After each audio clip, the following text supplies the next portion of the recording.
नमस्कार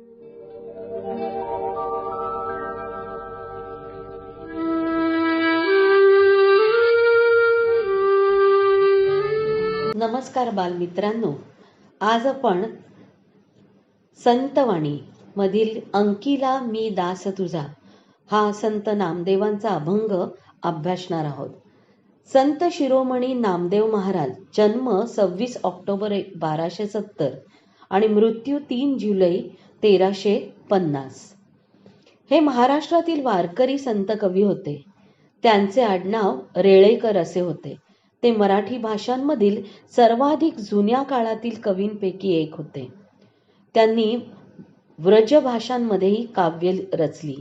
शिखांच्या गुरु ग्रंथ साहिबातील चरित्रकार, आत्मचरित्रकार आणि कीर्तनाच्या माध्यमातून भागवत धर्म पंजाबपर्यंत नेणारे आद्य प्रचारक होते.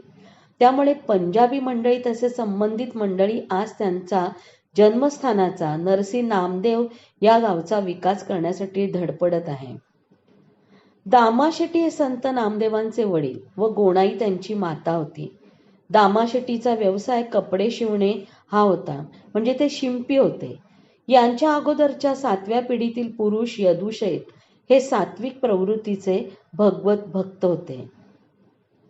संत गोरा कुंभार यांच्याकडे तेरढोकी येथे निवृत्तीनाथ, ज्ञानेश्वर महाराज, सोपानदेव, मुक्ताबाई, संत नामदेव, चोखामेळा, विसोबा खेचर आदी संतांचा मेळा जमला होता. याच प्रसंगी संत ज्ञानेश्वरांच्या विनंतीवरून गोरोबा काकांनी उपस्थितांच्या आध्यात्मिक तयारीविषयी आपले मतप्रदर्शन केले होते. या प्रसंगानंतरच संत नामदेवांना विसोबा खेचर हे आध्यात्मिक गुरु म्हणून लाभले. संत नामदेवांची अभंग गाथा प्रसिद्ध आहे. त्यांनी हिंदी भाषेत काही अभंग रचना केली आहे. त्यातील सुमारे 62 अभंग नामदेवजी की मुखबानी शिख पंथाच्या गुरु ग्रंथ साहिबामध्ये गुरुमुखी लिपीत घेतलेले आहेत. संत नामदेवांनी आदी, समाधी व तीर्थावळी किंवा तीर्थावली या ग्रंथातील 3 अध्यायातून संत ज्ञानेश्वरांचे चरित्र सुद्धा सांगितले आहे. भागवत धर्माचे एक आद्य प्रचारक म्हणून संत नामदेवांनी संत ज्ञानेश्वरांच्या संजीवन समाधीनंतर सुमारे 50 वर्ष भागवत धर्माचा प्रचार केला. प्रतिकूल परिस्थितीमध्ये महाराष्ट्राची भावनिक एकात्मता जपण्याचे अवघड काम त्यांनी केले आणि अशा प्रकारे हे संत नामदेव जे आहेत ते संत नामदेव त्यांचा हा अभंग अंकिला मी दास तुझा हा आज आपण अभ्यासणार आहोत. अग्नी पडे माझी पडे वाळू, अग्नी माझी पडे बाळू, माता धावे कनवाळू, तैसा धावे माझिया काजा, अंकिला मी दास तुझा. सवेची झेपावे पक्षिणी, पिली पडताची धरणी, भुकेले वत्सरावे, धेनू हंबरत यावे, वणवा लागलासे वनी, पाडस चिंतित हरणी, नामा म्हणे मेघा जैसा, विनवितो चातक तैसा. अंकिला मी दास तुझा या अभंगात संत नामदेव महाराजांनी अतिशय साध्या सोप्या भाषेत विविध उदाहरणांच्या माध्यमातून परमेश्वराकडे विनंती केली आहे. कनवाळू आई, पिलांवर प्रेम करणारी पक्षीण, भुकेल्या वासरासाठी धावत येणारी गाय, जंगलात आग लागल्यावर पाडसासाठी चिंतित होणारी हरणी आणि मेघाला विनवणी करणारा चातक ही उदाहरणे देऊन परमेश्वर दयाळू असून तो माझ्यासाठी नक्कीच धावून येईल अशी खात्री संत नामदेव महाराजांनी या अभंगातून व्यक्त केली आहे.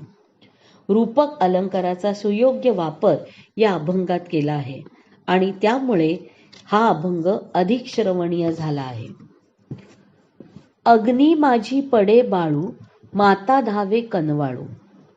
लहान बालक आगीत पडल्यावर त्याची दयाळू आई स्वतःच्या जीवाची पर्वा न करता त्याला वाचवण्यासाठी धावून जाते.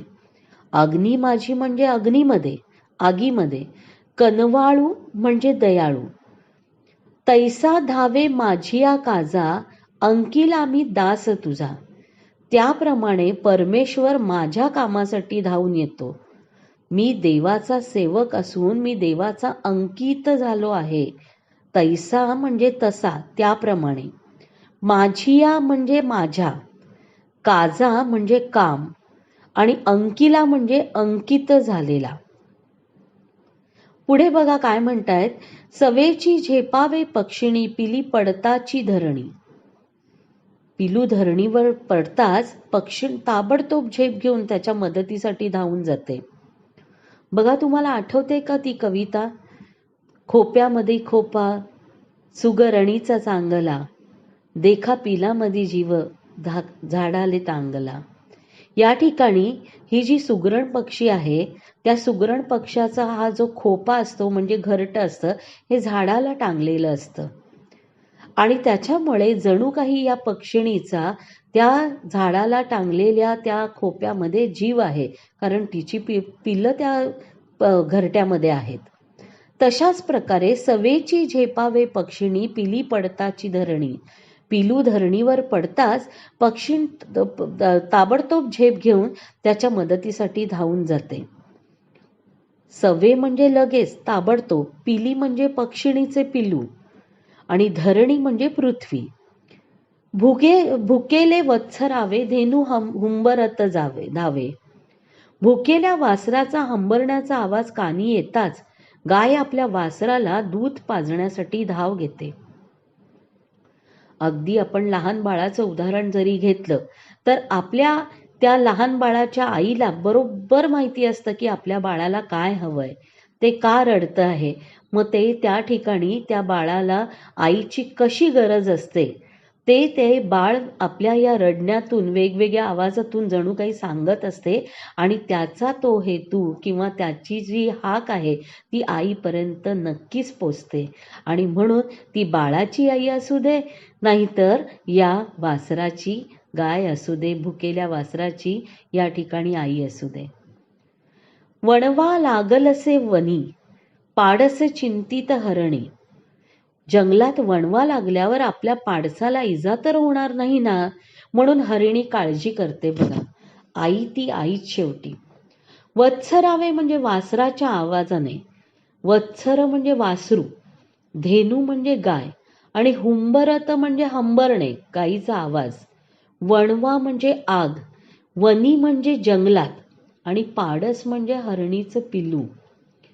आता या ठिकाणी त्या जंगलामध्ये आपोआप वणवा लागतो. माहिती आहे ना तुम्हाला की त्या ठिकाणी घर्षणामुळे वणवा लागतो, आग लागते, आणि त्या जंगलातील बरीचसे वृक्ष ही जळायला सुरुवात होते. हा वणवा जेव्हा लागतो तेव्हा आपल्या पाडसाला तर इजा होणार नाही ना, म्हणून त्या हरणीचं काळीज एकदम या ठिकाणी अस्वस्थ होतं. ती काळजी करते. नाम म्हणे मेघा जैसा, विनोवितो चातक तैसा. जैसा म्हणजे ज्याप्रमाणे, विनोवितो म्हणजे विनंती करतो. नामदेव महाराज सुद्धा म्हणतात, ज्याप्रमाणे चातक पक्षी पहिल्या पावसाची आतुरतेने वाट बघत असतो, त्याप्रमाणे मी परमेश्वराच्या कृपेची याचना करत आहे. बघा, ज्याप्रमाणे चातक पक्षी ढगाला पाऊस पाडण्याची विनंती करतो जणू काही, या ठिकाणी ही कल्पना केलेली आहे. चातक पक्षी जो आहे तो ढगातील पाणी पिऊन जगतो असं म्हटलं जातं. ही कवीची कल्पना आहे. तर त्याचप्रमाणे नामदेव महाराज म्हणतात, मी देवाला माझ्यावर कृपा करण्याची विनंती करतो आहे. आणि त्याच्यामुळे या ठिकाणी नामदेव महाराजांनी सगळ्यात शेवटी सांगितलेलं आहे, नामा म्हणे मेघा जैसा. जैसा म्हणजे ज्याप्रमाणे, विनवितो चातक तैसा. ज्याप्रमाणे चातक पक्षीची विनवणी करत असतो, पावसाची विनवणी करत असतो, त्याच प्रकारे या ठिकाणी नामदेव महाराज सुद्धा परमेश्वराच्या कृपेची याचना म्हणजे विनवणी करीत आहे. आता बघा, प्रस्तुत या काव्यपंक्तीमध्ये नामदेव महाराज यांनी लिहिलेल्या अंकिला मी दास तुझा या अभंगातून ह्या ज्या आहेत ओळी त्या घेतलेल्या आहेत. परमेश्वराची कृपा याचना करताना त्यांनी खूप सुंदर दृष्टांत दिले आहेत. संत नामदेव महाराजांनी विविध दृष्टांतातून परमेश्वर कृपेची याचना केली आहे की जंगलात वणवा लागल्यावर सारे प्राणी भयभीत होऊन सैरावैरा पळू लागतात.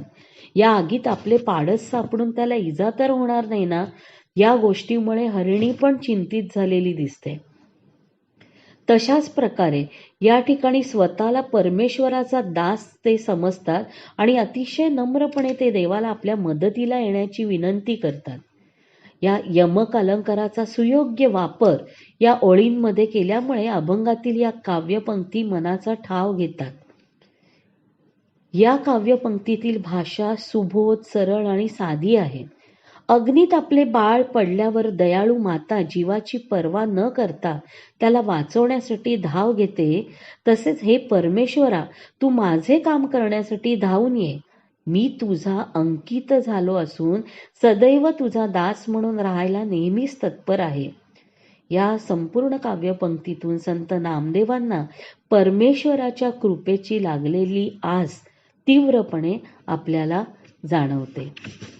संत नामदेव महाराज म्हणतात की धरणीवर आपले पिलू पडताच पक्षी क्षणाचाही विलंब न लावता पिल्लाच्या दिशेने झेप घेते.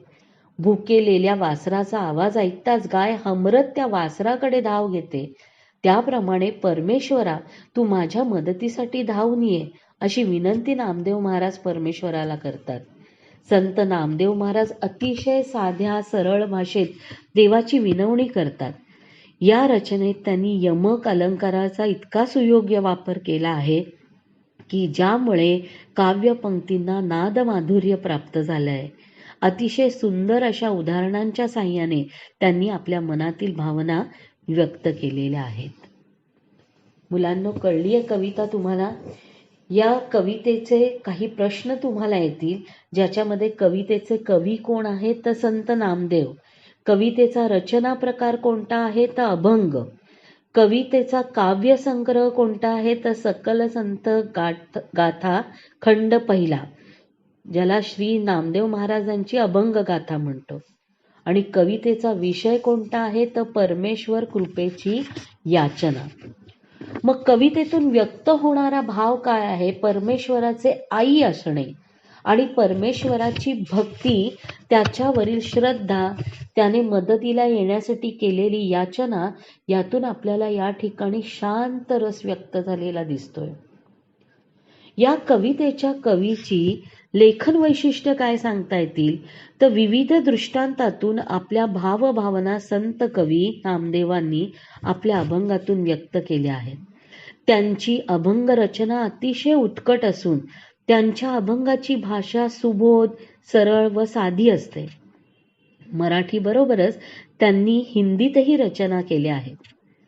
या कवितेची मध्यवर्ती कल्पना काय तर बाळाला वाचवण्यासाठी धाव घेणारी माता, पिलांसाठी झेप घेणारी पक्षिणी, भुकेल्या वासरासाठी धाव घेणारी गाय, जंगलातल्या आगीमध्ये अडकलेल्या पाडसाचे काय होणार अशी चिंता करणारी हरिणी, हे सर्व मातृप्रेमाचे दाखले देऊन संत नामदेव परमेश्वर रूपी आईला आपल्या मदतीसाठी येण्याचे आवाहन या कवितेद्वारे करतात.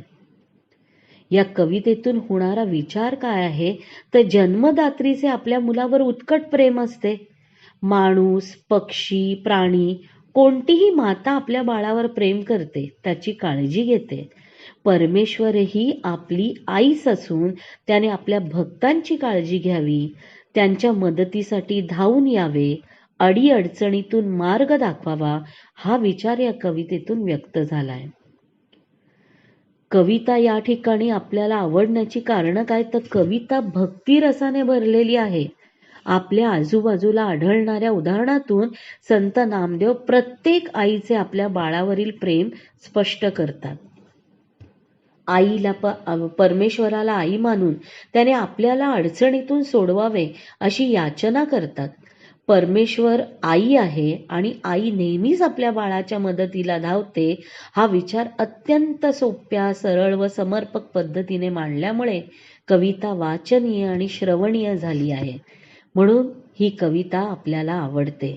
मग यातून आपल्याला कोणता संदेश मिळतो तर माणूस, पक्षी, प्राणी कोणाचीही असली तरी जन्मदात्री ही आपल्या बाळाची नेहमीच काळजी करते. परमेश्वर ही भक्तांची माता असून आपल्या भक्तीद्वारे आपण परमेश्वराचा कृपा प्रसाद मिळवू शकतो असा संदेश जणू या कवितेतून आपल्याला मिळतो. धन्यवाद मुलांनो.